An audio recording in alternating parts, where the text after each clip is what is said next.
سورۃ البقرہ کی آخری 2 آیات کریمہ فرمایا آمن الرسول بما انزل الیہ من ربہ والمؤمنون کہ آمن الرسول کہ رسول ایمان لائے. کون سے رسول؟ جناب محمد رسول اللہ صلی اللہ علیہ وسلم خود کس پر؟ آمن الرسول کہ جناب محمد رسول اللہ ایمان لائے کس پر؟ بما انزل الیہ من ربی جو اللہ کی طرف سے نازل ہوا، یعنی قرآن مقدس جو بھی احکامات اللہ رب العزت کی طرف سے نازل ہوئے. اولاً ایمان جناب محمد رسول اللہ صلی اللہ علیہ وسلم کہ وہ ایمان لائے جو کچھ بھی اللہ رب العزت کی طرف سے نازل ہوا. آمن الرسول بما انزل الیہ من ربہ والمؤمنون اور مومن جو ہے وہ بھی ایمان لائے. اب یہاں پر دیکھیے کہ فرمایا کہ مومن ایمان لائے. بھائی ایمان جب لے آئے تو پھر اس کے بعد یہ کہنے کی ضرورت نہیں. محدثین و مفسرین نے لکھا ہے کہ والمؤمنون سے مراد صحابہ کرام کا لقب ہے کہ صحابہ کرام کا یہ لقب بیان ہو رہا ہے کہ مومن ان کا لقب ہے. تو ترجمہ بنے گا کہ اللہ کا رسول بھی اللہ کی نازل کردہ احکامات کے اوپر ایمان لایا اور والمؤمنون صحابہ کرام رضوان اللہ علیہ مجمعین جو ہے وہ بھی ایمان لائے. کس پر؟ جو اللہ کی طرف سے نازل ہوا. کیا؟ کس چیز کے اوپر؟ کل آمن باللہ جتنے بھی ہیں جتنے جن و انس سب کے سب جو ہے وہ ایمان لائے. اللہ کی نازل کردہ احکامات جو کتاب قرآن مقدس ہے، جتنے بھی اللہ نے آسمانی کتب نازل کی ہیں، جتنے بھی احکامات اللہ رب العزت نے نازل کیے ہیں، سب کے اوپر ایمان اللہ کا رسول بھی لایا، صحابہ کرام بھی لائے. اور کل آمن باللہ سارے کے سارے ایمان لائے. کس پر؟ وملائکہ اللہ کے فرشتوں پر. ایک تو عام سی بات ہے کہ فرشتوں پر ایمان لانے سے کیا مراد ہے؟ سب سے پہلے کہ فرشتے جو ہیں یہ اللہ کی نورانی مخلوق ہے، نور سے پیدا ہوئے. کہ اللہ کے فرشتوں پر ایمان لانا، لا یعصون اللہ ما امرهم ویفعلون ما یؤمرون. فرشتے گناہ نہیں کرتے، خطا نہیں کرتے، وہ گناہوں سے پاک ہیں. اللہ نے جس چیز کی ڈیوٹی ان کی لگائی ہے وہی کرتے ہیں. جو بھی اللہ نے انہیں حکم دے رکھا ہے اس کے علاوہ نہیں کرتے. یہ ہے فرشتوں پر ایمان لانا. اور اللہ کے فرشتے مختلف نوعیت کے ہیں، مختلف صورتیں شکلیں اختیار کر سکتے ہیں. اللہ نے انہیں نور سے پیدا کیا. جناب جبریل امین اللہ کے نبی صلی اللہ علیہ وسلم فرماتے ہیں کہ جب سدرۃ المنتہا کے اوپر فرشتہ جبریل اپنی اصلی شکل کے اندر انہوں نے جب اپنے 600 ان کے پر ان میں سے ایک پر جو ہے جب اس کو کھولا تو اس نے سارے افق کو اپنی لپیٹ کے اندر لے لیا. اتنا بڑا فرشتہ اور اللہ کتنا بڑا اس کا حجم ہے، کتنی بڑی جسامت. تو یہ ہے فرشتوں پر ایمان رکھنا. اور پھر جو حاملین عرش ہیں جنہوں نے اللہ کا عرش اٹھا رکھا ہے وہ 8 فرشتے. بعض روایات میں آتا ہے کہ 4 فرشتوں نے ابھی اٹھا رکھا ہے اور قیامت والے دن وہ 8 ہوں گے. بہرکیف یہاں پر جو بات کہنے کا مقصد ہے کہ حاملین عرش جو ہے اللہ کے عرش کو اٹھائے ہوئے جو فرشتے، اللہ کے نبی صلی اللہ علیہ وسلم نے فرمایا کہ مجھے ان 8 فرشتوں یعنی حاملین عرش جو ہے ان میں سے ایک فرشتہ کے بارے میں بیان کرنے کا مجھے حکم دیا گیا ہے. ایک فرشتہ فرشتہ کے بارے میں کہ میں اس کے بارے میں دنیا کے والوں کے سامنے یہ بات رکھوں؟ صرف ایک فرشتہ۔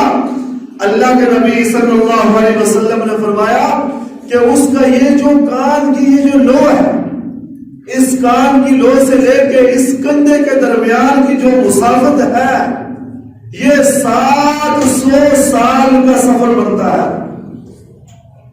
700 سال کا سفر جو ہے اس کان کی لو سے اس کندھے کے درمیان کا سفر ہے۔ تو یہ ہے فرشتوں کے اوپر۔ اب ہم سنے، ہم سمجھیں کہ یہ تو کوئی کہانیاں ہے، نہیں بھائی، فرشتوں کے اوپر فرمایا آمن الرسول بما انزل الیہ من ربہ والمؤمنون کل آمن باللہ وملائکہ۔ فرشتوں کے اوپر ایمان لانا، وکتبہ، اور کتابوں کے اوپر، جتنی بھی اللہ نے کتابیں نازل کی ہیں، تورات ہے، زبور ہے، انجیل ہے، قرآن ہے، اس کے علاوہ جتنے بھی صحائف اللہ نے نازل کیے ہیں ان کے اوپر ایمان لانا، یعنی کہ ساری کتابوں کے اوپر اجمالی ایمان لانا ہے۔ ان کے اوپر ایمان کیا کہ جو کچھ بھی اللہ نے ان کے اندر ذکر کیا، نازل کیا، وہ حق ہے، برحق ہے، سچ ہے، یعنی کہ اجمالی طور پر باقی آسمانی کتب کے اوپر ایمان لانا، لیکن قرآن مجید کے اوپر تفصیلی ایمان لانا۔ تفصیل کے ساتھ کیا کہ اس کے اندر جو کچھ ہے اس کے اوپر ایمان بھی لانا ہے اور عمل بھی کرنا ہے۔ کیا مطلب؟ تفصیل کے ساتھ ایمان لانا، اس کو دیکھیے کہ کیا ہم تفصیل کے ساتھ قرآن مقدس کے اوپر بس ایمان لے آئے، جیسے تورات کے اوپر لے آئے، زبور کے اوپر لے آئے، انجیل کے اوپر، ایسے قرآن کے اوپر نہیں، ان کے اوپر صرف یہ ایمان رکھنا کہ وہ اللہ کا حکم اور احکامات جو کچھ ہی اس کے اندر نازل ہوا، جس وقت کے اندر ہمارا ایمان ہے کہ وہ برحق ہے، سچ ہے، سب کچھ وہ سچ تھا اور سچ ہے، لیکن قرآن مقدس کے اوپر تفصیل سے جو ایمان لانے کا ذکر ہے، کیا ہم تفصیل کے ساتھ اس میں ایمان رکھتے ہیں؟ نہیں۔ اس کا ذرا آپ محاصرہ کریں، وہ حکم والی ہوتی ہے، اس میں فحاشی ہے، بریانی ہے، 2 دن گانا بجانا، سارے سلسلے اکثریت کے ساتھ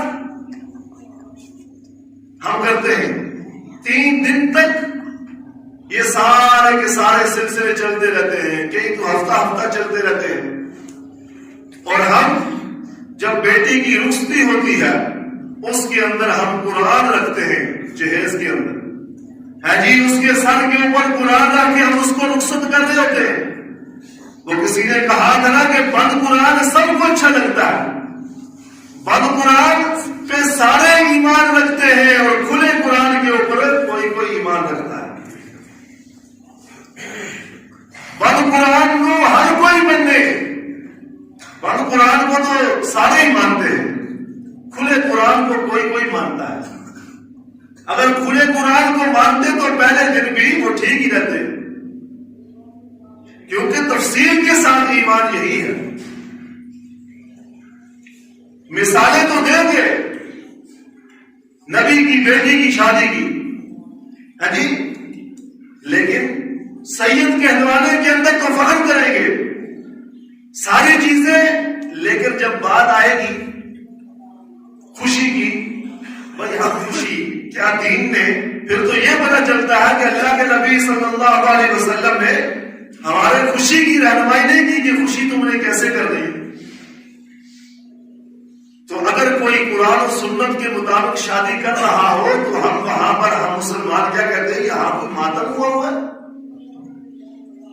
جی۔ اگر کوئی سنت کے مطابق شادی کر رہا ہو، وہاں پر ڈھول باجا نہ ہو ہے جی، وہاں پر ناچنے والے نہ ہو، تو ہم کیا کہتے ہیں کہ یہاں پر کوئی ماتم ہوا ہے، یار کوئی خوشی ہونی چاہیے، ڈھول ڈمکا ہونا چاہیے۔ تو میں نے کہا کہ ہم مسلمان صرف بد کتاب کے اوپر ایمان رکھتے ہیں کھلے کتاب کے اوپر نہیں رکھتے کہ اس کے اندر ہے کیا. اگر کھلی کے اوپر رکھتے تو ہم پھر یہ سارا سلسلہ جو ہے قرآن و سنت کے مطابق کرتے، کیونکہ میرے نبی صلی اللہ علیہ وسلم نے خوشی بھی کر کے دکھائی ہے کہ خوشی کیسے کرنی. ہماری خوشی غیر مسلموں والی ہے، ہندوؤں والی ہے. جی ہم تو صرف نام، جب کوئی اور بات ہوتی ہے تو ہم ان پہ لان تان کرتے، لیکن ہماری خوشیاں بھی انہی کے نقشے قدم کے اوپر ہے اور ہماری غمیاں بھی انہی کے طریقے کار کے مطابق ہیں. تو ہم بد کتاب کے اوپر ایمان رکھتے، کھلی کے اوپر نہیں رکھتے. صرف ہم سمجھتے ہیں کہ بیٹی کو رخصت کیا جا رہا ہے تو اس وقت ہم نے دیکھا ہے بیٹی کو رخصت کرتے وقت کے قرآن اس کے سر پہ رکھا جا رہا ہے. اس سے پہلے سارے کے سارے غیر مسلموں والے کام کیے ہیں جی، غیر مذاہب والے کام کیے، شیطان کو خوش کیا اور پھر اسی طرح ساری زندگی قرآن اور سنت کے مطابق زندگی نہیں گزاری. کبھی بھی قرآن کو کھول کے نہیں پڑھا، نہ اس کو سمجھا، نہ اپنی زندگی کے اندر اتارا. جب مر گیا تو چارپائی کے اوپر اس کے ساتھ رکھا جا رہا. یہ ہے بد کتاب کے اوپر ایمان رکھنا. یہ جو زندگی دی ہے اللہ نے، اس کے اندر قرآن اور سنت کے مطابق اپنی زندگی کو گزارنا ہے. اپنی 24 گھنٹے کی زندگی اپنی خوشی ہے، غمی ہے، اپنے اعمال کو، کردار کو، گفتار کو، انداز کو، رفتار کو، آداب، اقوال، افعال، اپنی سیرت، صورت، یہ سارے سلسلے خوشی اور غمی جو ہے، یہ کتاب اس لیے آئی تھی کہ اپنی آنکھوں کو کیسے استعمال کرنا ہے، اپنے کانوں کو کیسے استعمال کرنا ہے، زبان کو کیسے استعمال کرنا ہے جی، کیسے چلنا ہے، کیسے بیٹھنا ہے، کیسے سننا ہے. یہ دیکھیں نا، یہاں کئی جمعہ پڑھ کے میں فارغ ہوتا ہوں تو مجھے کئی بزرگ حضرات پیچھے ملتے ہیں تو کہتے ہیں کہ مولوی صاحب آپ یہ بھی بات بتایا کریں لوگوں کو کہ جب آگے لوگ بیٹھے ہوتے ہیں تو پیچھے سے لوگ آتے ہیں تو وہ صفے پھیلان کر آتے ہیں. پتہ یہ چلا تو کہ مسجد کے اندر بیٹھنے کے بھی کوئی آداب ہے جی، تو ہے بالکل مجلس کے اندر بیٹھنے کے آداب ہیں. اگر مجلس کے اندر بیٹھنے کے آداب ہے، مسجد کے اندر بیٹھنے کے آداب ہے، کاش کہ ہمیں یہ بھی کوئی پوچھے کہ مولوی صاحب بیٹے کی شادی کرنی ہے تو کیسے کرنی ہے جی، ہمیں آپ بتائیے. لیکن آج تو مسئلہ ہی مختلف ہے. آج تو مسجد میں امام رکھتے ہیں تو مولوی صاحب کو بتاتے ہیں کہ مولوی صاحب اس مسجد کے اندر ایسے رہنا ہے، مقتدی بتاتے ہیں کہ اس مسجد کے اندر ایسے رہنا ہے جی، آپ نے نماز ایسے، نماز کے بعد ایسے بھی کرنا ہے، اذان سے پہلے ایسے کرنا ہے، جنازے کے بعد ایسے کرنا ہے. مولوی صاحب یہاں رہنا ہے تو ایسے ایسے کرنا ہے تو تب چلے گا. بتاتے ہیں کہ نہیں بتاتے؟ بالکل بتاتے ہیں. میں بھی جب یہاں آیا تھا مجھے بھی بتایا تھا کہ مولوی صاحب یہاں اس مسجد سے، اس منبر سے، اس سے پہلے آپ سے جتنے بھی مولوی آئے ہیں ہم نے کس کس بات میں ان مولویوں کو یہاں سے فارغ کیا ہے کہ جس نے بھی کھل کے حق کی بات کی، کسی ایک بندے نے کیا کیا کہ یہ کیوں کیا کہ لوگ ناراض ہو گئے، چلو مولوی صاحب اگلے جمعے سے آپ نے نہیں آنا. تو یہ ہے، اس لیے عزیزان من یہ نہیں ہے. یہ جو ہم کہتے ہیں آمنت باللہ وملائکتہ وکتبہ ورسلہ والیوم الآخر والقدر خیرہ وشرہ من اللہ تعالی والبعث بعد الموت، یہی سورۃ البقرہ کی آخری 2 آیات کریمہ کے اندر وہی ایمان ذکر ہو رہا ہے کہ اللہ کی کتاب کے اوپر، کھلی کتاب کے اوپر. بد کتاب عدالتوں کے اندر ہے، ہاتھ رکھ کے قسمیں اٹھائی جاتی ہیں. جیسے ہندو اپنی اس کے اوپر رکھتے ہیں ایسے ہی ہم بھی رکھتے ہیں، اور ایسے یہاں پر بیٹی کو رخصت کیا تو اس کے سر کے اوپر بد کتاب رکھ دی جاتی ہے. عمل کیا ہے؟ کچھ بھی نہیں. کتنے گھنٹوں سے اس کے اوپر ہم نے جو غیر شرعی یعنی کہ وہ میک اپ جو ہم کرواتے ہیں، کیا اس سے وضو ہو سکتا؟ کتنی دیر تک وہ رہتا ہے ناپاک حالت کے اندر، وہ چیز موجود رہتی ہے، غسل بھی نہیں، وضو بھی نہیں. تو بد کتاب کے اوپر ایمان ہے، کھلی کتاب کے اوپر نہیں ہے. اس کے اندر کتنی نمازیں قضا ہوتی ہیں، کبھی سوچا ہے ہم نے؟ لیکن کیوں؟ اللہ کی کتاب جاتی ہے تو جائے، 7-8 ہزار ہے جی، اور جو دلہن میاں نے کروایا ہوگا وہ کیسے؟ تو یہ ساری کی ساری چیزیں ہیں کہ بند کتاب کو پر ایمان لانا نہیں ہے، کھلی کتاب کے اوپر. تو یہ مطلب ہے.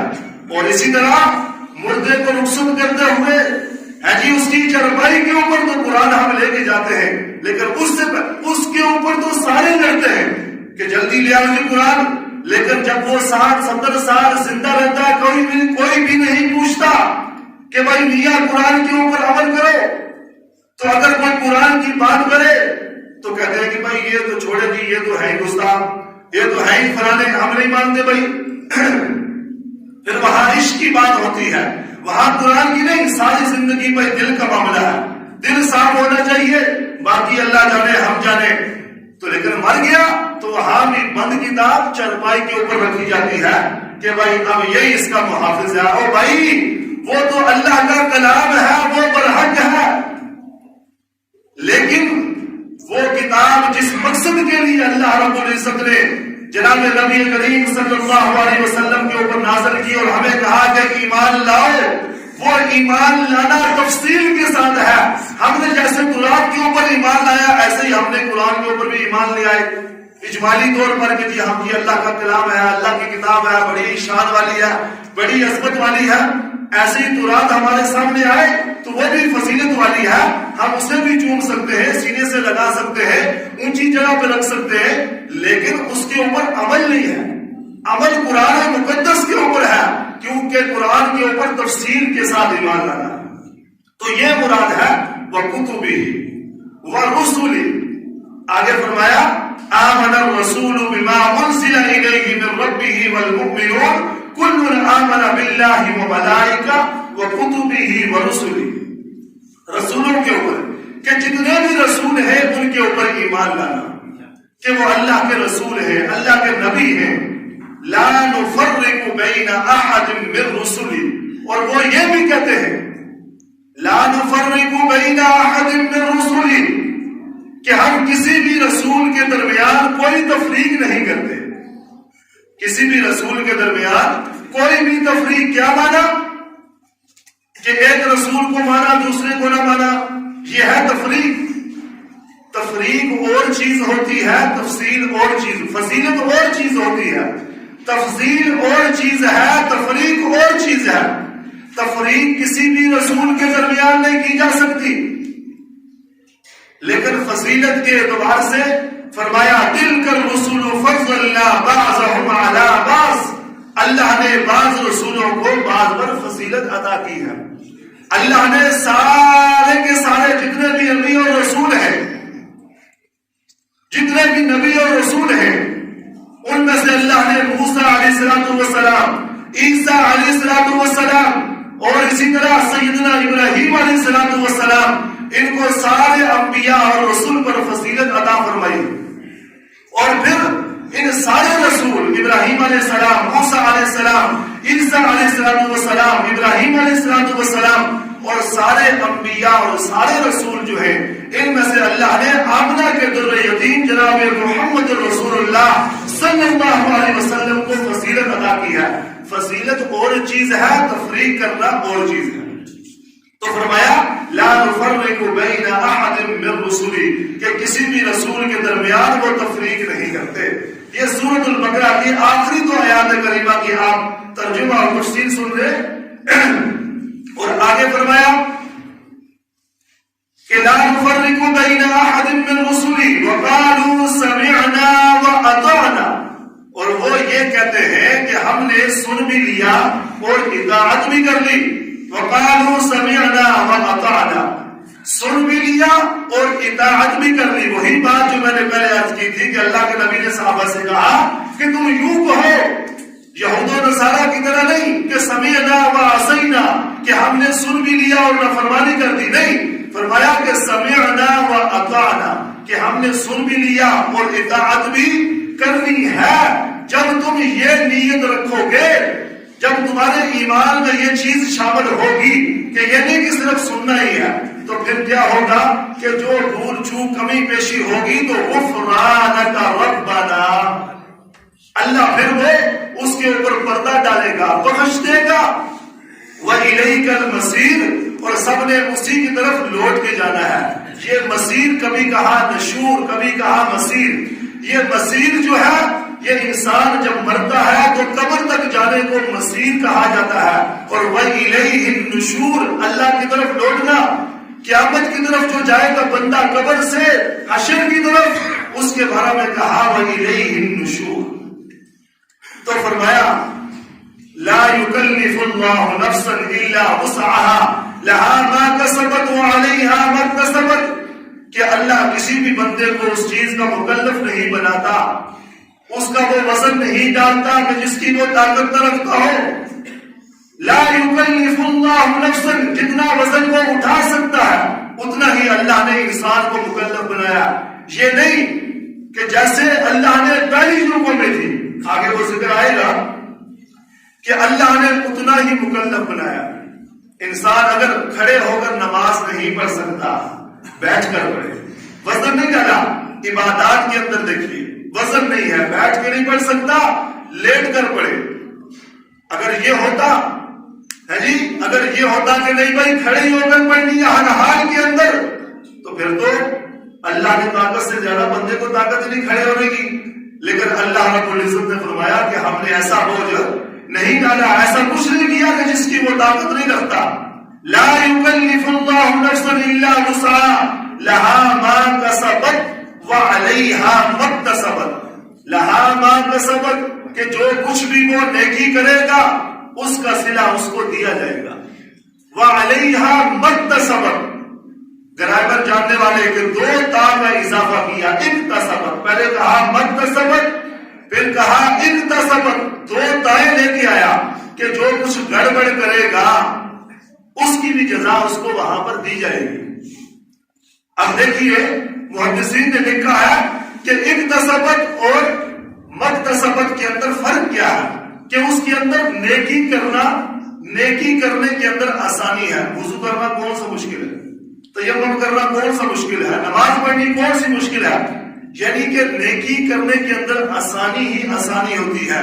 اور فرمایا اکتسبت, فرمایا کہ نیکی اللہ نے آسانی میں رکھی ہے, لیکن تم خود گناہ کو جو تم گناہ کرتے ہو تو گناہ کرنا نیکی کی بنسبت مشکل ہوتا ہے. اب بندہ وضو کرتا کوئی مشکل نہیں ہے, کھلے عام سب کچھ, کوئی پریشانی نہیں, ٹینشن نہیں. لیکن جب بندہ گناہ کرتا ہے جی, تو اس کے اندر کیا ہوتا ہے کہ مشکلات ہوتی ہیں, چھپنے کے لیے جگہ ڈھونڈتا ہے جی, دیواریں پھیلانی پڑتی ہیں جی, بہت ساری چیزیں ہیں. ہم سارے جانتے ہیں کہ گناہ کرنے کے اندر کتنی مشکل پیش آتی ہے. انسان بڑی ہی مشکل کے ساتھ پھر بھی گناہ کو خود لیتا ہے.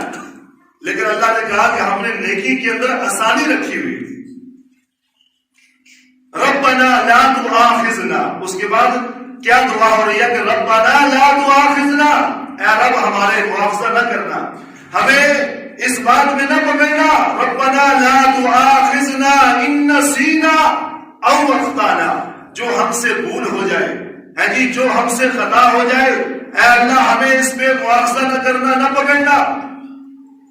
ربنا ولا تحمل علينا اصرا كما حملته على الذين من قبلنا, اے ہمارے رب ہم پہ وہ بوجھ نہ ڈالنا جو ہم سے پہلے لوگوں کے اوپر ڈالا. یہ سورۃ البقرہ کی آخری دو آیات کریمہ کہ ربنا ولا تحمل علينا اصرا كما حملته على الذين من قبلنا, کہ ہمارے رب ہم پہ وہ بوجھ نہ ڈالنا جو ہم سے پہلے لوگوں کے اوپر ڈالا ہے جی. ان کا کپڑا اگر ناپاک ہوتا تھا تو وہ کاٹنا پڑتا تھا, لیکن ہمارے اوپر وہ آسانی کر دی گئی ہے جی. اللہ نے آسانی کر دی. ان کے وہ جو پہلے لوگ تھے وہ صرف اپنی عبادت گاہ کے اندر عبادت قبول ہوتی تھی, لیکن اللہ نے ہمارے لیے ساری زمین کو پاک کر دیا کہ اگر تم کہیں پر بھی ہو, سفر کے اندر ہو, حضر کے اندر, کہیں پر بھی ہو, مسجد کے اندر نہیں ہو, کہیں روڈ کے کنارے کے اوپر بھی نماز کا وقت جا رہا ہے تو وہاں پر بھی آپ نماز پڑھ لو گے تو تمہاری یہ بھی عبادت قبول کر لی جائے گی. تو اللہ نے اس امت کے لیے آسانی کر دی. اور آگے پھر فرمایا ربنا ولا تحملنا ما لا طاقت لنا به, اے ہمارے رب ہم پہ وہ بوجھ نہ ڈالنا جس کی ہم طاقت نہیں رکھتے. واعف عنا, اے ہمارے رب درگزر فرما, اغفر لنا، بخش دے، ورحمنا، ہم پہ رحمتیں دے، ہم پہ رحم کر، فانصرنا علی القوم الکافرین، اور کافروں کے مقابلے کے اندر ہمارے مدد فرما، ہے جی، انت مولانا فانصرنا، تو ہی ہمارا مولا ہے۔ دنیا نے تو بہت سارے مولے بنا رکھے ہیں، لیکن مولا کون ہے؟ انت مولانا، کون ہے؟ اللہ میرا مولا ہے، اللہ تو ہی مولا ہے، میرا مددگار ہے۔ فانصرنا علی القوم الکافرین، کافروں کے مقابلے کے اندر ہماری مدد فرما۔ جب یہ آیات کریمہ میں نے کہا کہ یہ اللہ کے نبی صلی اللہ علیہ وسلم کو براہ راست یہ سورۃ البقرہ کی آخری 2 آیات کریمہ اللہ رب العزت نے معراج کی رات تحفے کے اندر عطا کی تھی، اور فرمایا کہ جس گھر کے اندر 3 دن تک یہ 2 آیات کریمہ سورۃ البقرہ کی 3 دن تک اور 3 راتیں پڑھی جائیں گی، اللہ کے نبی صلی اللہ علیہ وسلم نے فرمایا کہ شیطان اس گھر کے اندر داخل نہیں ہوگا، شیطان اس گھر کے اندر داخل نہیں ہوگا۔ اور اگر کوئی بندہ یہ رات کو پڑھ لے یہ 2 آیت کریمہ، یہ یاد کریں گے نا بھائی، جو یہ یاد کرے گا، اللہ کے نبی صلی اللہ علیہ وسلم نے فرمایا کہ اس کی رات کے لیے یہ کافی ہو جائے گی۔ آپ کسی چیز کا وضاحت نہیں کی کس کے لیے کافی، فرمایا کہ جتنی بھی رات کے شر ہے جی، جتنے بھی شر ہیں اللہ اس سے دور کر دے گا، جتنے شیطان ہیں اللہ ان سے دور کر دے گا، اور جتنی ناگہانی قسم کی آفات اور بیماریاں ہیں اللہ اس سے دور کر دے گا۔ اور نیکیوں کے اندر اگر وہ تہجد پڑھتا تھا نہیں پڑھ سکا، قیام کرتا تھا تلاوت کرتا تھا نہیں کر سکا، تو اللہ ان 2 آیات کی برکت سے ساری رات کے اندر اس کے لیے وہ کافی کر دے گا کہ اس کو تہجد کا بھی ثواب ملے گا۔ تو اللہ نے یہ اپنے عرش کے خزانوں میں سے، اللہ کے عرش کے نیچے جو خزانہ ہے اس میں سے اللہ رب العزت نے اپنے نبی کو یہ سورۃ البقرہ کی آخری 2 آیات کریمہ یہ عطا کی ہے۔ یہ بڑی ہی برکت والی، بڑی عظمت والی ہے، ان کو آپ یاد کریں۔ یہ شعبان المعظم کا مہینہ ختم ہونے کے قریب ہے، آگے رمضان آ رہا ہے، بڑی شان والی ہے، عظمت والی ہے۔